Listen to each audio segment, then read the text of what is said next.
తాజా వంటలు ఛానల్ కి స్వాగతం అండి. దేవి నవరాత్రులు 8వ రోజు అమ్మవారికి చాలా ఇష్టమైన రవ్వ కేసరి చేస్తున్నాను. కప్పు రవ్వ, కప్పున్నర పంచదార, కొద్దిగా జీడిపప్పు, కొద్దిగా కిస్మిస్. రవ్వ కేసరి ఎలా చేయాలో చూపిస్తానండి.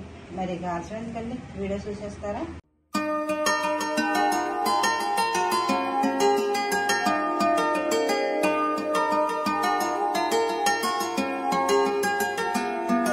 వెల్కమ్ టు తాజా వంటలు. నేను మీ స్వరాజ్యలక్ష్మి అండి. స్టవ్ వెలిగించి ఒక ఎడలపాటు పాన్ పెట్టుకుని అందులో ఒక స్పూన్ నెయ్యి వేసుకోవాలండి. నెయ్యి వేడెక్కిన తర్వాత జీడిపప్పు వేసుకోవాలి. అవి కాస్త వేగిన తర్వాత కిస్మిస్ వేసుకోవాలి. జీడిపప్పు కిస్మిస్ వేగిపోయినాయి కదా, వేగిపోయాక నూక వేసేసుకోవాలి.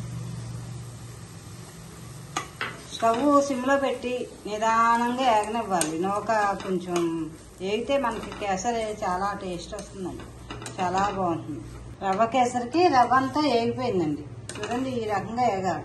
ఇలా ఉంటేనే మనకి కేసరి టేస్ట్ వస్తుంది. చూసారా, పచ్చి వాసన పోయేలాగా వేపించుకోవాలి. కప్పు నూక పోసాం కదా, 2 కప్పులు వాటర్ పోసుకోవాలి.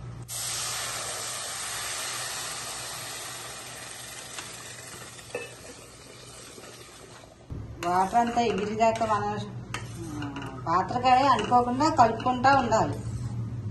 ఏమాత్రం మనం ఆరినచ్చినా అంటుకుపోతుంది, అడుగంటకుండా కలుపుకుంటూ ఉండాలి.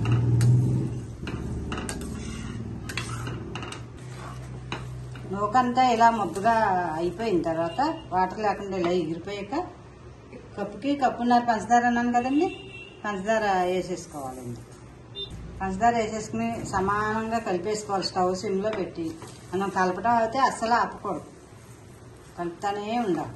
పంచదార పాకం వచ్చి మళ్ళీ పంచదార అంతా కరిగిపోయి పాకం వచ్చి దగ్గర పడేదాకా కలుపుతానే ఉండాలి. పంచదార అంతా పాకం వచ్చేసిందండి. ఇప్పుడు ఒక 1/2 టీ స్పూను యాలకి పొడి, కొద్దిగా ఫుడ్ కలర్ అండి, కొద్దిగా వేసుకోవాలి. ఫుడ్ కలర్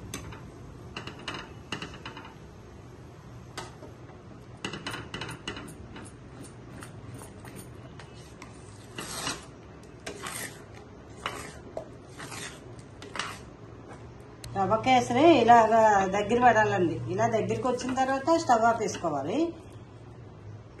చల్లారేటప్పటికి ఇంకా దగ్గర పడిపోతుంది. ఈ పదుల్లో ఉండగా స్టవ్ ఆపేసి 1 స్పూను నెయ్యి వేసుకోవాలండి. వేడి నెయ్యి వేసినా పర్వాలేదు, అది వేడి మీద కరిగిపోతుంది. దేవీ నవరాత్రులు 8వ రోజు అమ్మవారికి చాలా ఇష్టమైన రవ్వ కేసరి రెడీ అయిపోయిందండి. మీరు కూడా ఇలా ట్రై చేస్తారా? చాలా చాలా బాగుంటుందండి. Please subscribe, share and like. Thank you.